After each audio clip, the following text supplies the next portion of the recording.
दोस्तों आज जो सब्जेक्ट हम डिस्कस करने जा रहे हैं आई थिंक वो सबका पसंदीदा सब्जेक्ट होता है, जिसका नाम है आईपीसी। फुल फॉर्म है इंडियन पीनल कोड। इसे हिंदी में कहते हैं दोस्तों भारतीय दंड संहिता 1860। तो दोस्तों इसे हम सिविल जज के पर्पस से, एडीपीओ के पर्पस से, in other any competitive exam के पर्पस से प्रिपेयर करेंगे। तो दोस्तों आज हम देखते हैं कि इसमें टोटल कितने सेक्शंस हैं, टोटल चैप्टर कितने हैं, और फिर आगे हम चैप्टर वाइज चैप्टर डिस्कस करते चलेंगे। तो दोस्तों टोटल चैप्टर जो हैं 23 हैं एंड टोटल सेक्शन 511 है। आज हम फर्स्ट चैप्टर डिस्कस करने जा रहे हैं जो प्रिलिमिनरी बताता है, इंट्रोडक्टरी पार्ट बताता है। तो फर्स्ट सेक्शन है इस संहिता का विस्तार और प्रारंभ। तो इस संहिता का नाम और प्रारंभ, नाम और प्रारंभ। इस संहिता का नाम है भारतीय दंड संहिता और इसका विस्तार संपूर्ण भारत पर होगा। सेक्शन सेकंड देखते हैं दोस्तों, वो ऑफेंस जो इंडिया के भीतर किए गए हैं,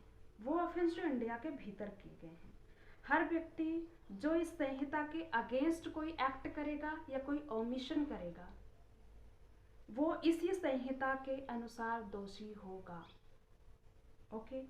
सेक्शन 3 देखते हैं, वो ऑफेंस जो भारत के बाहर किए गए हैं परंतु आईपीसी के तहत पनिशेबल है। ये भारत के बाहर गए हैं परंतु ऐसे ऑफेंस है जो भारत के भीतर यानी भारतीय दंड संहिता में पनिशेबल है। तो उन्हें ऐसे ऑफेंस को ऐसे बरता जाएगा, उसका ट्रायल ऐसे चलेगा मानो वो इंडिया में ही ऑफेंस कारित किया गया है, ऑफेंस कमिट किया गया है। सेक्शन 4 देखते हैं जो बहुत इंपॉर्टेंट है, प्रीलिम्स, मेंस, इंटरव्यू तीनों के हिसाब से। Extra territorial offences. Extra territorial offences के बारे में इस संहिता का विस्तार कहाँ तक है आज वो हम देखते हैं यहाँ पे। तो इसका जो सब क्लॉज फर्स्ट है वो कहता है कि भारत से बाहर या परे किसी स्थान पर भारतीय नागरिक द्वारा कोई ऑफेंस कमिट किया गया हो, भारतीय नागरिक द्वारा भारत से बाहर जाके कहीं कोई ऑफेंस कमिट किया गया हो तो इसी संहिता के तहत वो पनिशेबल होगा। दोस्तों एक कहावत है कि इंडियन सिटीजन कहीं भी चला जाए, इंडिया के बाहर हो या इंडिया के अंदर हो, कहते हैं कि अपना लॉ साथ में लेके जाता है।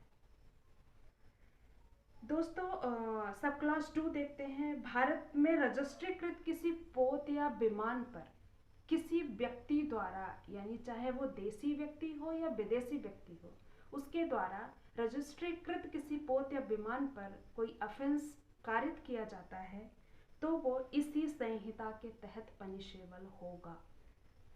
इसका सब क्लॉज 3 है, कोई व्यक्ति जो भारत से बाहर या परे स्थित है परंतु भारत में स्थित किसी कंप्यूटर साधन को लक्ष्य करके, इंडिकेट करके और उस पे कोई ऑफेंस करता है, जैसे कि इंडिया में स्थित किसी कंप्यूटर से डाटा चोरी करना, इसी प्रकार के कोई अदर ऑफेंसेस भी आएंगे। और इसमें 2 एक्सप्लेनेशन भी है सेक्शन 4 में। फर्स्ट है अपराध। अपराध के अंतर्गत क्या क्या आएगा, तो अपराध शब्द के अंतर्गत भारत से बाहर किया गया हर कार्य आता है, यदि भारत में किया गया होता तो अपराध की श्रेणी में आता। सेकेंड एक्सप्लेनेशन है कंप्यूटर साधन। कंप्यूटर साधन का मीन्स क्या है? कंप्यूटर साधन का मीन्स दोस्तों वही होगा जो इंफॉर्मेशन टेक्नोलॉजी एक्ट की धारा 2 के सब क्लॉज के में बताया गया है, वही उसी की डेफिनेशन यहाँ भी अप्लाई होगी। आज दोस्तों हम इतना ही करते हैं, अगले टॉपिक पे हम नेक्स्ट डे मिलते हैं। Okay, bye bye.